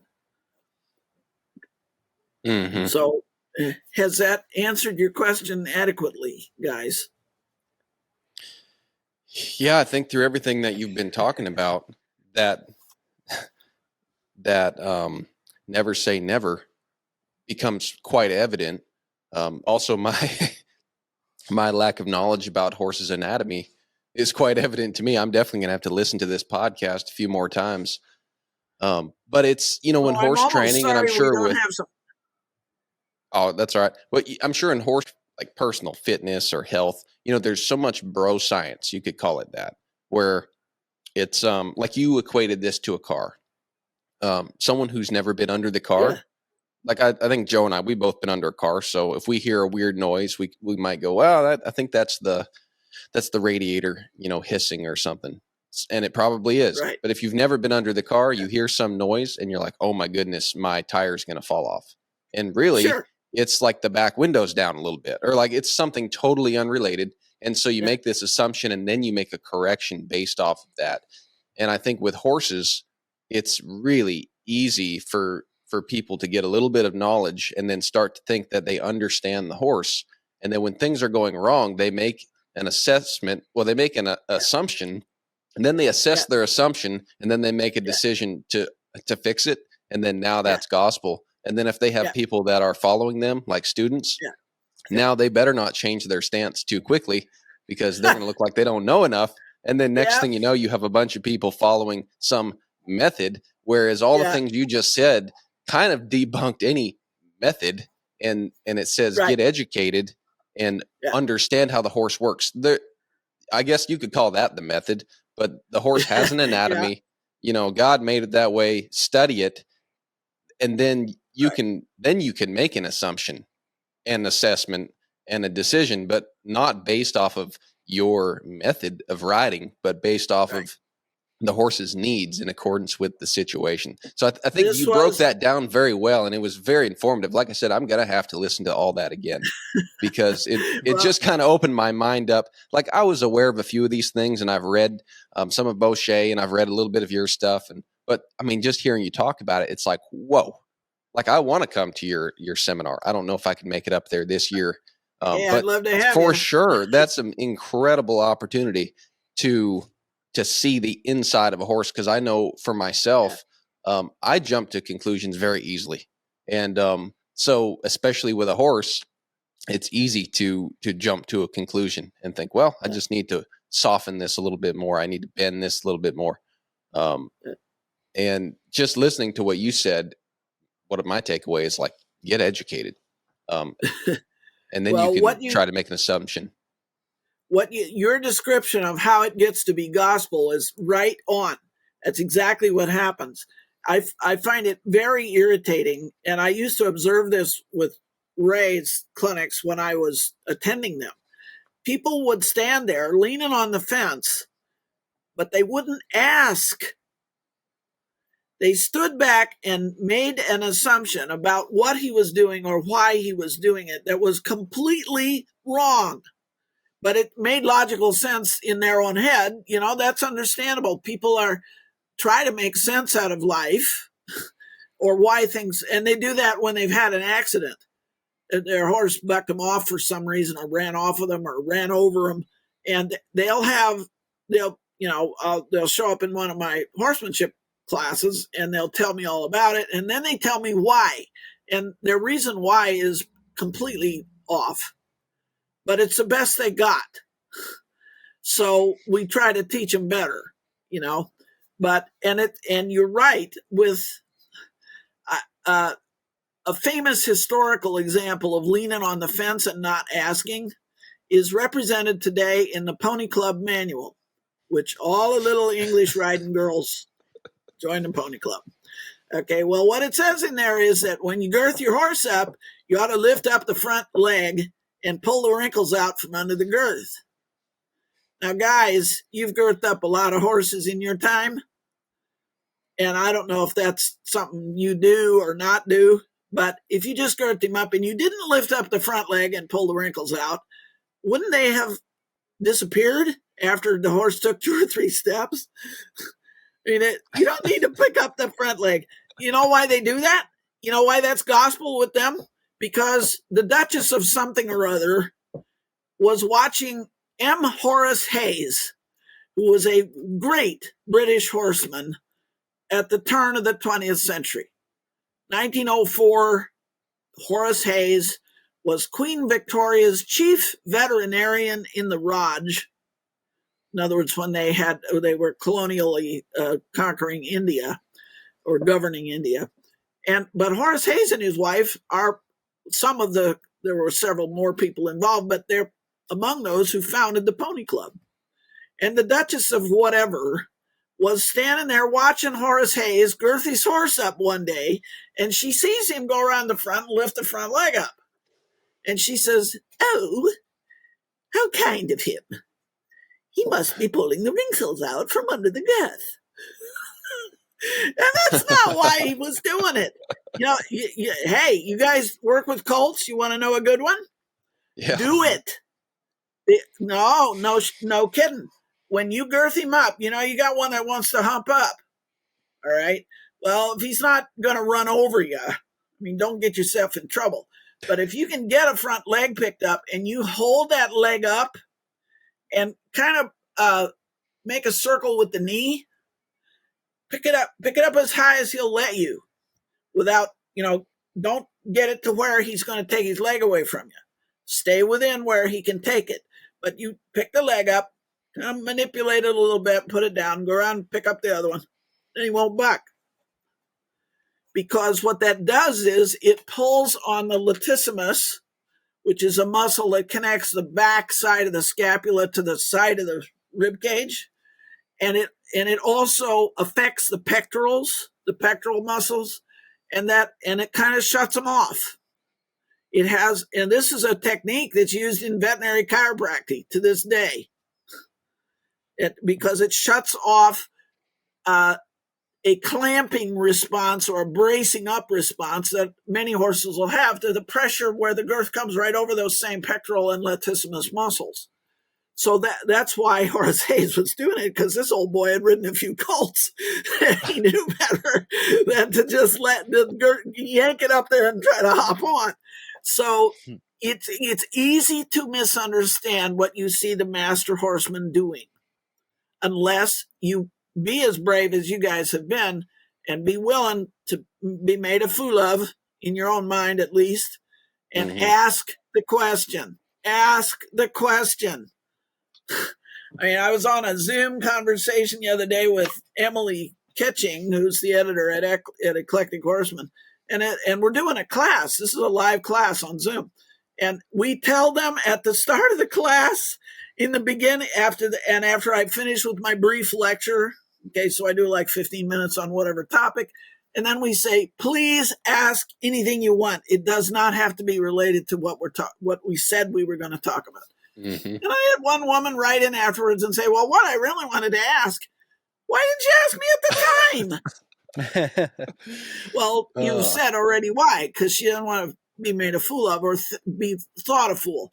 But that's a wrong attitude to being in a class. You're there to ask questions. The teacher is not there to make a fool of you. The teacher is knowledgeable, and the more knowledgeable, the better. Yeah, but that's the real death of academia, right? That's where it starts. The real death of academia is people being proud and not being humble enough to expose their ignorance. And we all love watching someone else do it. It's very hard to do it ourselves. Yeah, I know. Well, I've taught a few classes, so I know this. But if I display knowledge, it's not to make you look less. It has nothing to do with you. Nothing. I'm just being me all the time. You'll like this little story. So I was talking to a friend of mine the other day. I ran into him, and we got to talking, and he rides, with some folks, and he's, starts some colts, and he's working at being a better horseman. And so naturally we started talking, and he was asking about the podcast, and I just hadn't seen him in a while. And he said, hey, I rode with these guys. Oh, it was someone we had on our podcast. He said, I really like that guy. I like his style, has a nice humility to him and stuff. I said, yeah, it was fun. He was a great guest. And he goes, yeah, I forget the clinician, but he goes, I rode with this guy one time and we were roping, and I just love this guy's style. He just came in there and he was roping with all of us, in his clinic, and he didn't really rope any better than us. You know, he would miss some and we would miss some. And, you know, we just all just had a good time together, and it was just really nice. And I didn't have time to get into it with him then, but I thought to myself, you know, I would never want to ride in a clinic like that. I want my teacher to catch every time. I want my teacher to be much better than me. I don't need my teacher to come down to my level just so that I can feel welcomed into the class, you know. If I'm in a roping clinic, I hope the teacher catches every time. And if I miss every time, that's my fault. And I'll start getting better. But I don't need him to miss a few times just so that I feel like, you know, I'm on the same level. Yeah. And I thought that was so ironic. Well, but people, that's human. You know, and of course, it's also, unfortunately, superhuman. If you're a churchgoer and you believe in God and you believe in Satan, then Satan's got a few plans. You know, he's got a way to it. In other words, Satan may be a personification of something we don't really understand. It's a name, perhaps, for not really a real entity, and yet it's a real phenomenon. So the motto long ago in the Renaissance or late Renaissance, there was a poet named Milton, John Milton, who's real famous. Your English lit teacher probably mentioned him, who said that the motto over the gateway of hell was, "Abandon all hope, ye who enter here." But C.S. Lewis, who is somebody I certainly enjoy reading, has suggested that perhaps that those are magic letters that if you look at them twice, they said something else. And if you go to Auschwitz, they say Arbeit macht frei. Right? You know what that means? That was Auschwitz. It's a place where they slaughtered all the Jews in World War II. Arbeit macht frei means work makes you free. Right. Not at Auschwitz.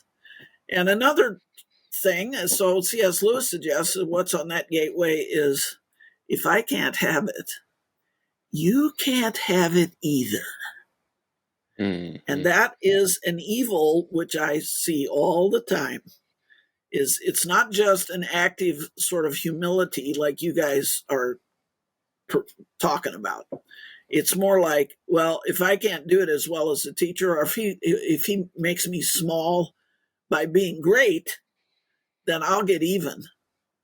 And we used to see that with Ray. You know, how many clinics in the early days did people bring horses to try to set him up to get him hurt?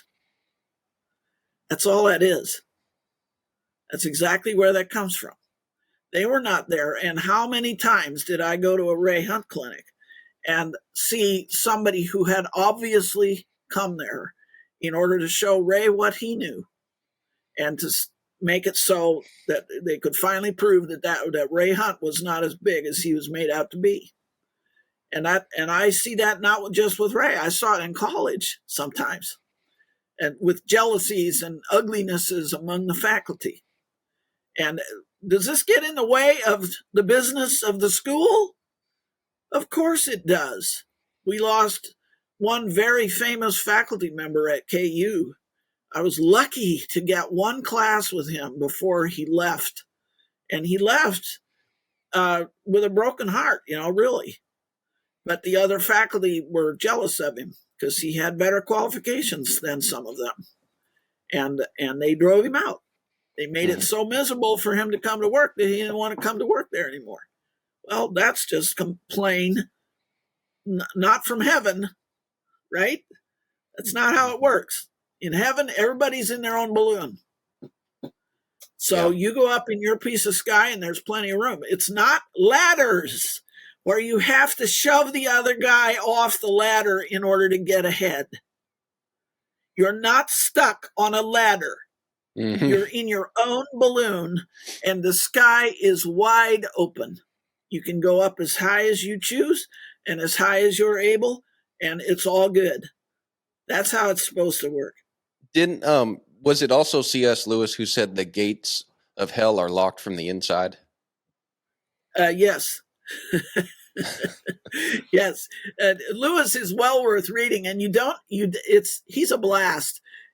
and you don't have to pay it if you're not interested in being a Christian. He is an apologist, but it doesn't matter. Anybody can read him. Read the Screw Tape Letters. It's a riot, and it's so true. And my favorite of his popular works is one that's never, people forgot about this one. It's called The Great Divorce. And it's the opposite of John Milton's The Marriage of Heaven and Hell. It's the divorce of heaven and hell and why that occurs, why they're completely incompatible. You can't have both. You can't have a little of both. You can only have one or the other. And you got to choose. You got to decide what your attitude is toward being taught. You also, I think, have to learn the student. Many of them have terrible trouble obeying. I knew a priest once, and I'm not Catholic, but I happen to know this guy, who had, I took a class from him, and we were talking about this concept of obedience, what it means. And I insisted that before you could understand what the master wants, you must obey. You have to obey even if you don't understand why. Because you're going to find out why if you obey. But if you never obey, you will never find out why. Not only that, you will also never acquire the skill that the guy is trying to teach you. You must obey. So put aside, I know how much money people spend to try to learn to ride and train. It's thousands and thousands of their hard-earned dollars. And boy, do I know what it means to have hard-earned dollars. I appreciate. But you must find home. You must find home. In other words, you must decide that you trust and appreciate the qualifications of somebody that you are going to hire as your teacher. That's what you're doing when you sign up for a clinic. You're hiring him. He's not hiring you. So you go hire somebody after a careful review to determine to the best of your own ability which teacher you'd like to be with. And then stay there until you learn it. But you don't go shopping. But that's what the horsemanship people do all the time. Everybody that runs a conventional stable with a lesson program knows all about this. They'll stay about 2 years, and then they go shopping. They stay, when they're dead beginners, they stay long enough to get the basics, and then they get a wandering eye, and they want to go down the block and try out that other stable that's down there. Well, you can do that later. But until you acquire a certain basic competency that's kind of an across-the-board ability to, you have a grasp of what this thing is all about, it's not safe if you just go shopping from pillar to post. So that's a piece of advice from me. I don't care who you ride with. You can ride with the guy. I just absolutely hate that guy. But if you stayed with him long enough to learn the program, I'm happy. And then if you come to me, I'm going to say, that's all great, but we're going to do it this way. And I want you to try this and see how that compares or how it works. But don't confront me with, well, my teacher last week told me this other thing. I don't want to hear that. I know the teacher last week told you this other thing because I'm not them. So the other thing that I have a hard time with is wealth, because lots of money gives people too many options. If I had a choice, I'd much rather teach you, Joe or Ben. You're not rich, and you will listen. You will listen to me, and you will try it, and you'll give it a real, sincere try. But many rich people go, yeah, well, I'll try it this week, because they know next week they're going to have somebody else, and they never get there. So this is why I did that article with years ago, and I did this both for Equus magazine, and I did it also for the Eclectic Horseman on mastery and why so few people ever achieve it. That's one of the reasons. Shopping.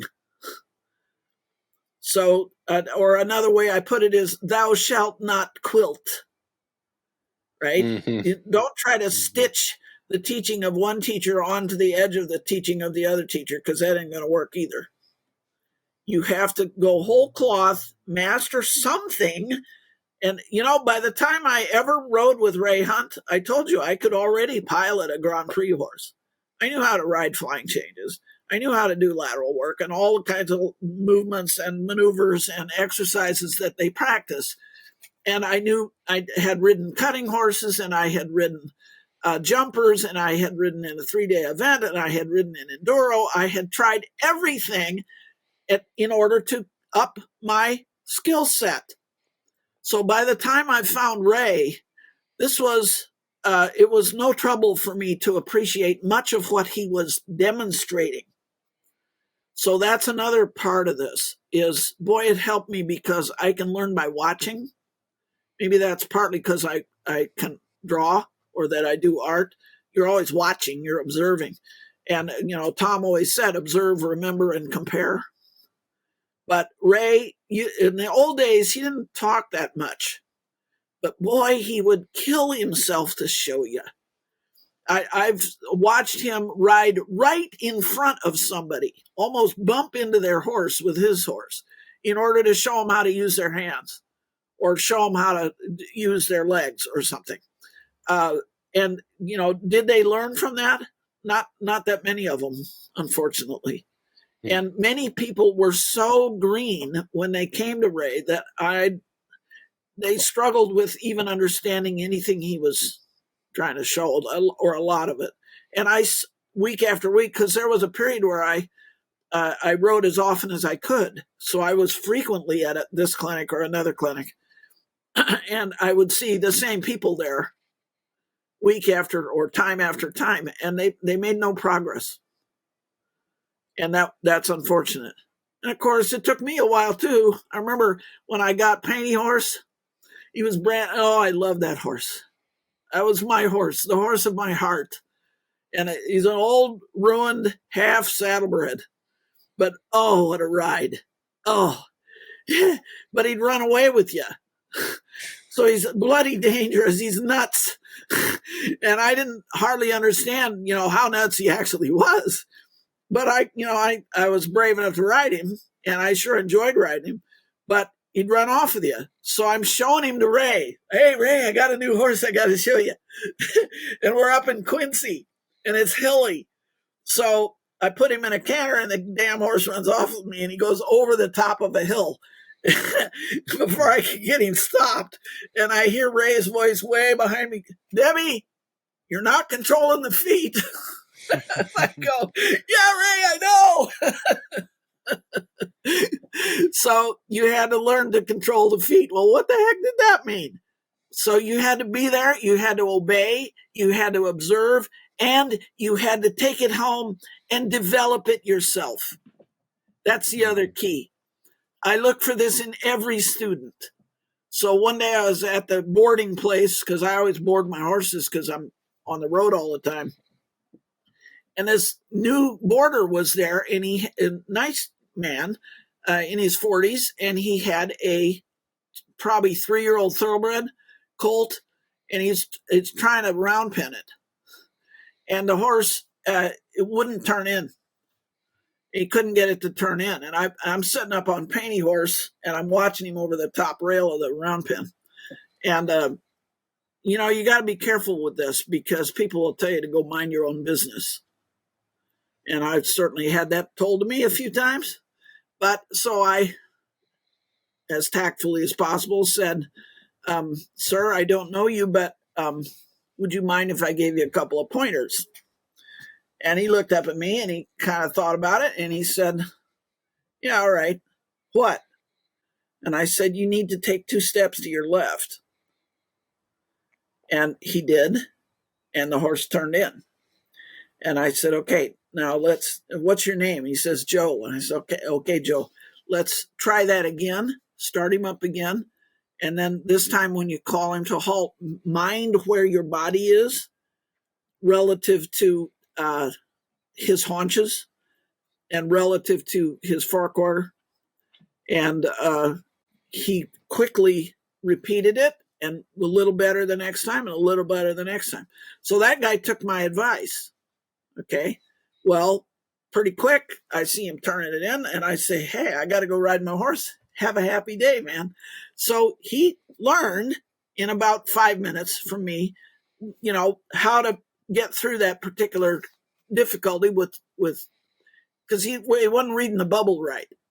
Mm-hmm. And I taught him to read the bubble right. Well, that's cool, but it's even better when I tell you the end of the story. So 3 or 4 days later, I'm driving my truck in, and this place had a long driveway, and up in the front there were these grassy areas where you could ride your horse. It was like a lawn. And what do I see? I see Joe with his horse. See, in the round pen, the horse is at liberty. Now the horse is in a halter with a long lead rope, and he's up there on foot with him, and he is lunging the horse on the lawn. And I see through the window of my truck that he's doing the exact same thing that I had taught him to do in the round pen. He's got it exactly right.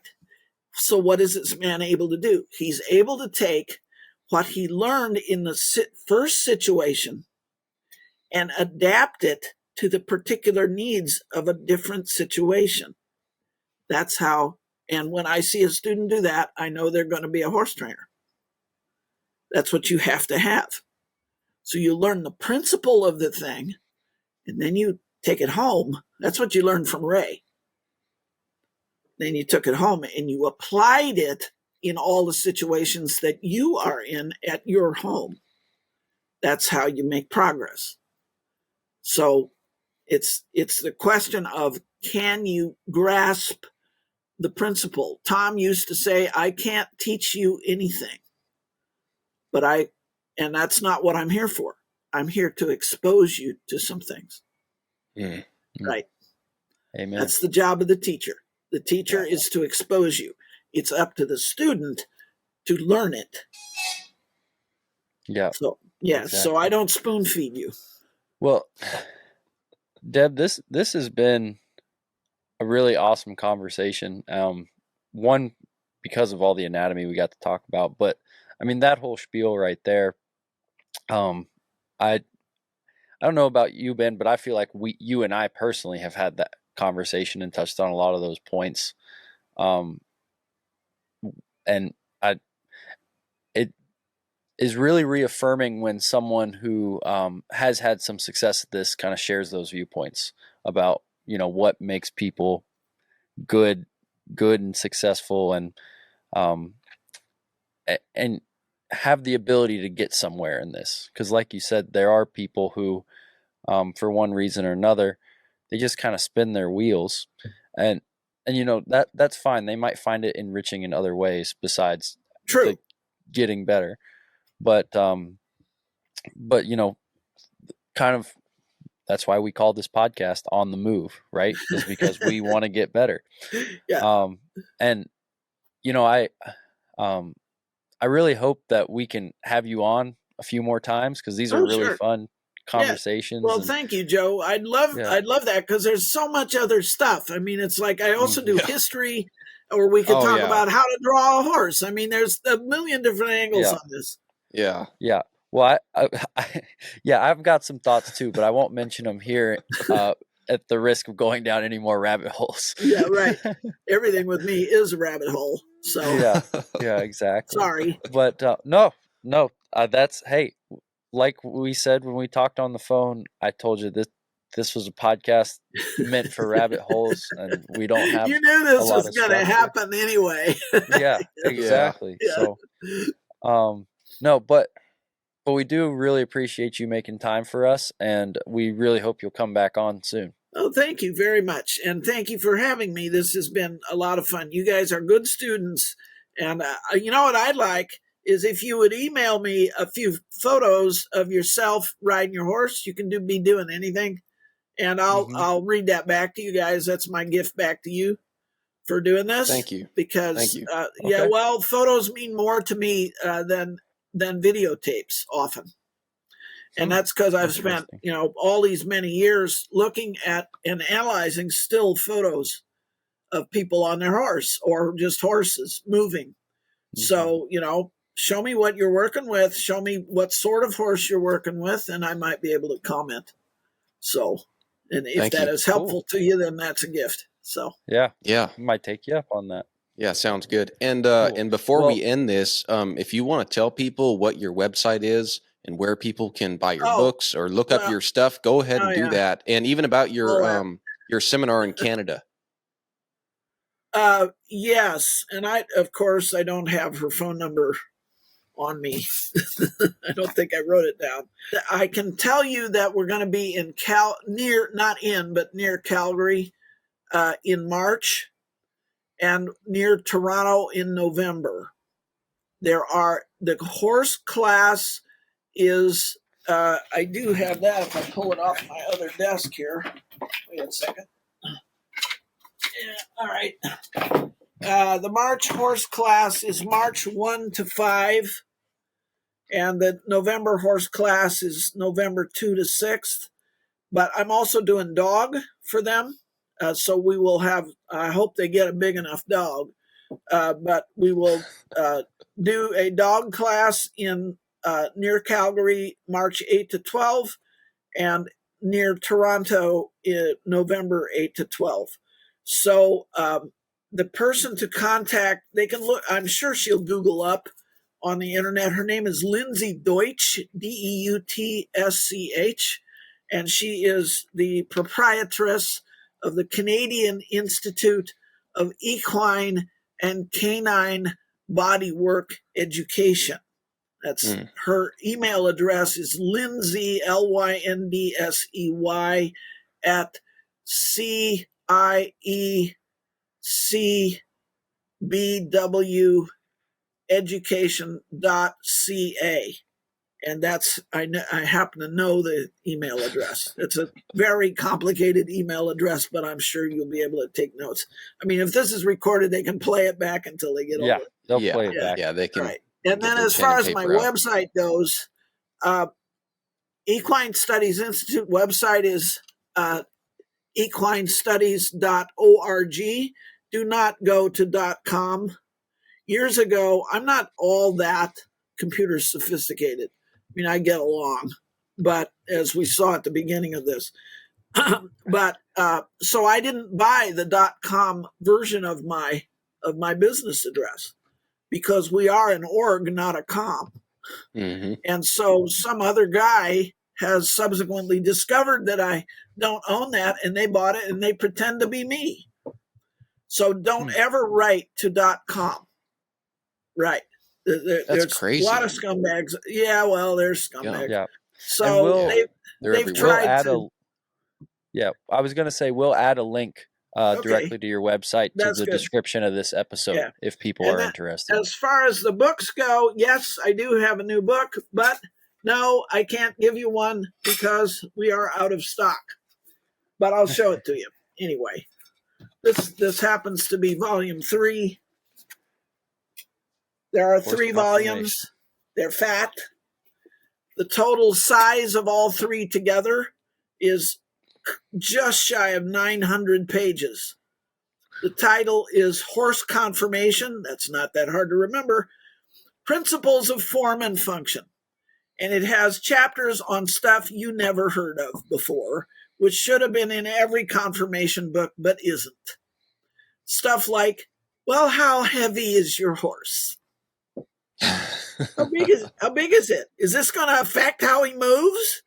I mean, like, at all? So these are things that have to be considered that no zoologist would ever leave out. How substantial is his skeleton? Does he have legs, little skinny legs and tiny feet? Like, hey, do you guys know why they redid the footing at Santa Anita? Did you know that Justify, when he ran the Kentucky Derby and won the Triple Crown, and then American Pharoah, who was the horse before him, they're all descended from one horse, Phalaris, who was born in 1919. Okay, if you look at the pedigree of Justify or American Pharoah, they're similar. In a 5-generation pedigree, there are 32 names in the right-hand column. Okay, so parents, grandparents, great-grandparents, great-great. Okay, 5, there's 32 names. How many repeats do you think of the same name are in Justified's pedigree out of those 32? 2. You might get that in a quarter horse or in saddlebred. 8, you might get in a Morgan. There are 17. 17 repeats. Yeah. So they are extremely inbred. And Phalaris was known for having weak ankles. Tell me why they redid the footing at Santa Anita when all those horses were breaking their legs. Was it the footing? It's their inbred and I'll let ankles. You guys figure that out. Yeah. So, this did not happen. The footing was fine when Man of War ran it in 1920. And it was fine when Secretariat ran it in 1973. How many repeats are there in Secretariat's 5-generation pedigree? 2. And both to Phalaris. But Secretariat has one of the most incredibly wonderful pedigrees I've ever seen on any horse. And that is, we need to understand that. So that's why I write the history series for Equus Magazine. Yeah. Because most Americans just simply know nothing about the history of our own breeds. So that's a topic for next time. But that's partly covered by obviously it's covered by the conformation books. So you can buy those, but right now you have to sign up on a waiting list. I'm very sorry, but we sold completely out of 2 printings, and we will not be able to make a 3rd printing until sometime early next year. I hope that next year, meaning this year, 2024. So sometime in the next 4 months, I'll be able to print another set, and then you can buy them. If you want to be sure to get your copy, you have to pay for it ahead of time, and that puts you on the waiting list. Otherwise, you can just tell us you're interested, and we will email you when it comes out so that you have a chance to get yours. All righty. And there are many other things also. I have a whole bookstore. I'm sorry. Is that your wife going, where the heck are you for dinner? No, soon to be. But that happened on our last podcast, and I thought I had my phone on silent, and it did it again. Oh, okay. So now that's 2 strikes against her, and I'm leaving it in there because she knows I'm doing this. So everybody will know who is calling me. Yeah, that's like Siri on my phone announces who's calling. Right. But Siri does know that we're headed down another rabbit hole. So, folks, go check it out. Look at Dr. Bennett's stuff. Dr. Bennett, don't hang up yet. We're going to stop the recording, but don't hang up. Okay, I won't.